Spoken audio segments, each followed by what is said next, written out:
நமக்கு ரொம்ப பிடிச்சவங்க ஏதோ ஒரு சிக்கல்ல மாட்டிக்கிட்டாங்க. அவங்களுக்கு ஏதோ ஒரு பிரச்சனை அப்படின்னா, அவங்கள அந்த பிரச்சனையில இருந்து காப்பாத்துறதுக்கு நம்ம என்னெல்லாம் பாடுபடுவோம், இல்ல அதுக்காக என்ன மாதிரியான முயற்சியெல்லாம் செய்வோம். அவங்கள அந்த பிரச்சனையில இருந்து காப்பாத்துற வரைக்கும் நம்மளுடைய மனநிலைமை எப்படி இருக்குங்கிறது நமக்கு தான் தெரியும். அப்படிதான் இங்க. ஒருத்தவங்க ஒரு பிரச்சனையில மாட்டிக்கிறாங்க. அவங்கள காப்பாத்துறதுக்கு அவங்களுடைய முக்கியமான நபர்கள் அவங்கள காப்பாத்துறதுக்கு ரொம்பவே பாடுபடுறாங்க. அப்படி என்ன மாதிரியான பிரச்சனை, கடைசியா அவங்க காப்பாத்துனாங்களா இல்லையா அப்படிங்கறது தான் இந்த கதையா அமையிருக்கு. அதுக்கு முன்னாடி நம்ம சேனலுக்கு நீங்க நியூ வியூவர்ஸா இருந்தீங்க அப்படின்னா மறக்காம சேனலை சப்ஸ்கிரைப் பண்ணிக்கோங்க. அப்படியே அந்த பெல் ஐக்கானையும் கிளிக் பண்ணிக்கோங்க. அப்பதான் நம்மளுடைய வீடியோஸ் உங்களுக்கு உடனுக்குடன் நோட்டிபிகேஷன்ல வரும். வாங்க இப்ப வீடியோக்குள்ள போலாம்.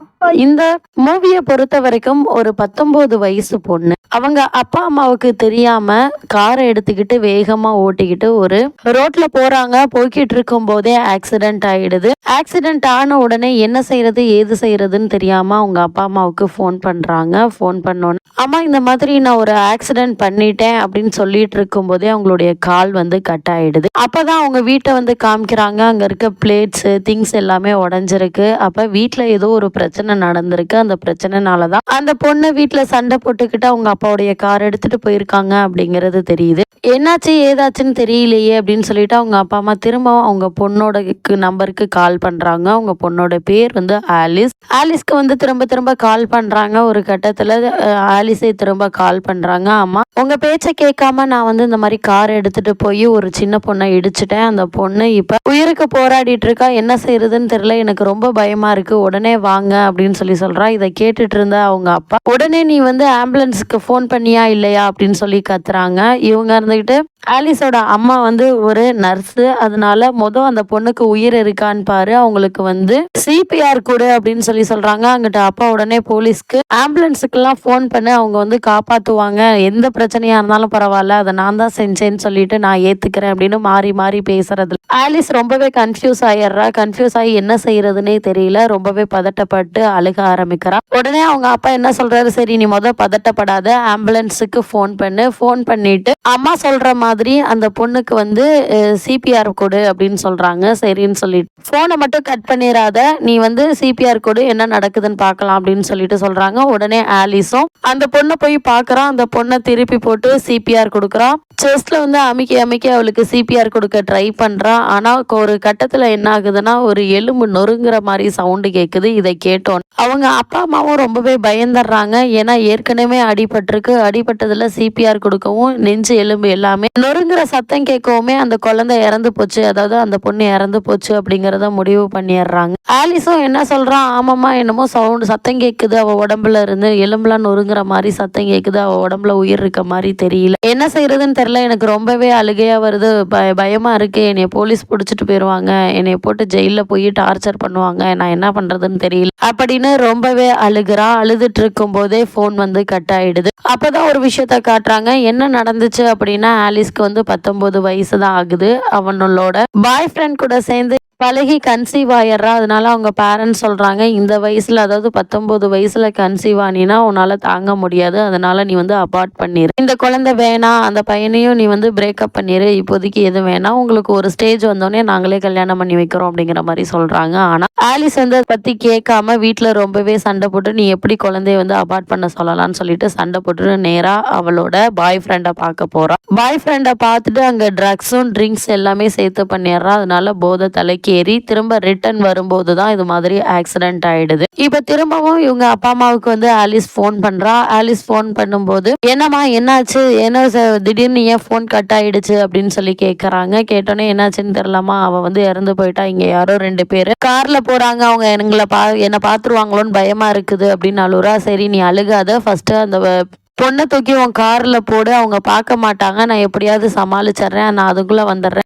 ரொம்பவே பக்கத்துல நாங்க வந்துட்டோம், அவனோட லொகேஷனை சீக்கிரம் ஷேர் பண்ணு அப்படிங்கிறாங்க. அப்பதான் இந்த படத்தினுடைய மூவி நேமான ஹாலோ ரோட் அப்படிங்கிற லொகேஷன் அனுப்புறாங்க. இந்த படத்தோட பேரு ஹாலோ ரோட். அந்த ரோட்ல தான் இப்ப ஆக்சிடென்ட் ஆயிருக்கு. அந்த அடிபட்ட பொண்ணை தூக்கி ஆலிஸ் கார்ல போட்டு டோரை லாக் பண்ணிடுறா. ரோட்ல போனா அந்த 2 பேர் வந்து இவகிட்ட கேக்குறாங்க, என்ன இவ்ளோ இருட்டுல நீ வந்து இங்க தனியா இருக்கிற, உங்க வீட்டுக்கு எதுவும் ஃபோன் பண்ணணுமா, ஆக்சிடென்ட் வேற ஆயிருக்கு, இல்ல போலீஸ்க்கு ஃபோன் பண்ணி உன்னைய ஒப்படைக்கட்டும், இல்ல கார் இருந்தா இருக்கட்டும், வா நான் உன்னை கொண்டு போய் வீட்டுல விட்டுறேன் அப்படின்னு சொல்றாங்க. அவ பதட்டப்பட்டுக்கிட்டே இல்ல அதெல்லாம் வேணாம் அப்படின்னு சொல்லிட்டு இருக்காங்க. சொல்லிட்டு இருக்கும்போது அவங்க காரையும் பாத்துறாங்க. காரை பார்த்துட்டு ஏன் இப்படி இருக்கு, வித்தியாசமா இருக்குது அப்படின்னு சொல்லி கேக்குறாங்க. அதெல்லாம் ஒண்ணும் இல்லை அப்படின்னு சொல்லிட்டு ஆலிஸ் வந்து அப்படியே மறைக்கிறா. பேசிட்டு இருக்கிற எல்லாத்தையுமே அவங்க பேரண்ட்ஸ் வந்து கேட்டுக்கிட்டு தான் இருக்காங்க. கடைசியில அந்த 2 பேரும் இவ ஆலிஸ் வந்து ஒரு பொண்ணை ஆக்சிடென்ட் பண்ணி கார்ல எடுத்து போட்டு வச்சிருக்கிறத பாத்துறாங்க. பார்த்துட்டு அவளை மிரட்டுறாங்க, என்ன நீ ஆக்சிடென்ட் பண்ணிட்டு நீ பாட்டுக்கு எனக்கு என்னன்னு இருக்க, ஆம்புலன்ஸ்க்கு ஃபோன் பண்ணியா, போலீஸ்க்கு ஃபோன் பண்ணியா, உன்னுடைய வளர்ப்பு சரியில்லை, நீ வந்து ஒரு மான்ஸ்டர் மாதிரி நடந்துக்கிற, உனக்கு ஒரு மனித நேயமே இல்லை, நீ ஏன் இப்படிலாம் பண்ணிட்டு இருக்க, உனக்கு இதுக்கான தண்டனை கிடைச்சே ஆகணும்னு சொல்லிட்டு ரொம்பவே மிரட்டுறாங்க. மிரட்டினோடனே ஆலிஸ் ரொம்பவே பயந்துடுறா. உடனே அவங்க அப்பா அம்மா காலை கட் பண்ணிட்டு திரும்ப கால் பண்றாங்க. கால் பண்ணோடனே அந்த 2 பேர் வந்து அந்த காலை அட்டன் பண்ணி,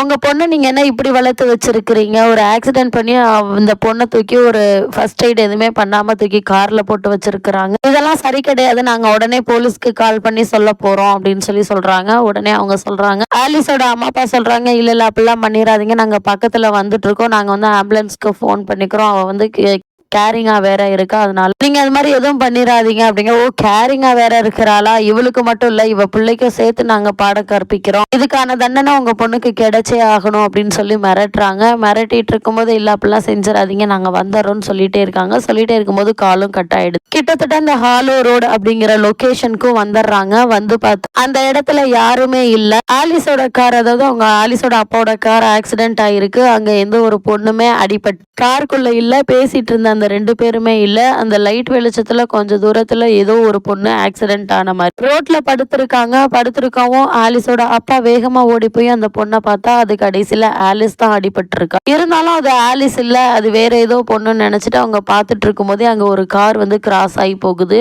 அப்பதான் நினைக்கிறாங்க, இல்ல நம்ம பொண்ணை அந்த 2 பேரு பாடம் கற்பிக்கிறேன்னு சொன்னாங்க இல்லையா, அவங்க தான் கடத்திட்டு போறாங்க அப்படின்னு சொல்லிட்டு இவங்க 2 பேரும் வேகமா அந்த காரை ஃபாலோ பண்ணி போறாங்க. போற இடத்துல அந்த காரை பார்த்துக்கிட்டே தான் போறாங்க. ஆனா கடைசியில ஒரு 2 டிவிஷன் மாதிரி பிரியுது. அந்த 2 டிவிஷன்ல எதுன்னு தெரியாம ஒரு டிவிஷன்ல பிரியுறாங்க. பிரிஞ்சு போனா அங்க ஒரு போலீஸ் கார் இருக்கு. அங்க இருக்க போலீஸ் கிட்ட போய் இந்த மாதிரி என் பொண்ணு வந்து ஆக்சிடென்ட் பண்ணிட்டா, கடைசியில அங்க 2 பேர் வந்தவங்க என் பொண்ணு கடத்திட்டு போயிட்டாங்க, எப்படியாவது என் பொண்ணை காப்பாத்தி கொடுங்க அப்படின்னு சொல்லி கேக்குறாங்க. உடனே போலீஸ் ஆம்புலன்ஸுக்கு மற்ற போலீஸ்க்கு எல்லாத்துக்குமே இன்ஃபார்ம் பண்ணிட்டு அந்த இடத்துக்கும் போயிடுறாங்க. அங்க போய் பார்த்தா அங்க அடிபட்டு இருக்கிறது ஆலிஸ் தான். இவங்க என்ன நினைச்சுக்கிறாங்க, போலீஸ்லாம் என்ன நினைச்சுக்கிறாங்கன்னா, அவங்க பொண்ணு இறந்த துக்கத்துல இவங்களுக்கு அது மாதிரியான இல்யூஷன் தோணுது, கடைசியில இறந்தது அவங்க பொண்ணு தான் அப்படின்னு சொல்லியிருக்காங்க. இருந்தாலும் இவங்களால நம்ப முடியும். ஆக்சுவலா அந்த இடத்துல என்னதான் நடந்துச்சு அப்படின்னா, ஆலிஸ் வந்து வீட்டுல சண்டை போட்டுட்டு பாய் ஃப்ரெண்டை பார்த்துட்டு ரிட்டர்ன் வந்துட்டு இருக்கும்போது ஒரு மரத்துல இடிச்சு கார் வந்து